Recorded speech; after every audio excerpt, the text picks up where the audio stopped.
व्हेरिकोस veins नक्की काय आहे आणि त्याचा त्रास काय होऊ शकतो? जवळपास 50% जास्त पॉप्युलेशनमध्ये हा आजार आढळून येतो. प्रेग्नन्सीमध्ये ह्या आजाराची बऱ्याच महिलांमध्ये सुरुवात होते. ज्यांचं प्रोफेशन जास्त वेळ उभं राहण्याचं आहे किंवा जास्त वेळ बसून राहण्याचं आहे त्यांच्यामध्ये पण हे आढळून येतं.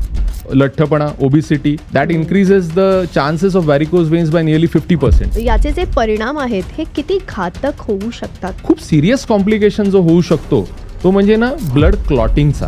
मी जखमा झालेले पेशंटचे जॉब लॉसेस होताना बघितले. गुगलवर सर्च करताना ठराविक गोष्टी वापराव्यात म्हणजे तुम्ही त्या योग्य डॉक्टरकडे जाल. व्हेरिकोस वेन्स आहे हे कसं काय कळणार? बरेच पेशंट घाबरून येतात. मी जी ट्रीटमेंट करतो त्या ट्रीटमेंटला क्लॅक्स ट्रीटमेंट म्हणतात. ब्राझिलियन ट्रीटमेंट आहे आणि आम्ही Exactly. भारतातलं पहिलं सेंटर आहोत सुरू करणारं आणि ह्याचे रिझल्ट अतिशय फॅन्टॅस्टिक आहेत. व्हेरिकोस वेन्स हे कारण असू शकतं तुम्हाला हार्ट अटॅक येण्याचं, तर हे कितपत खरं?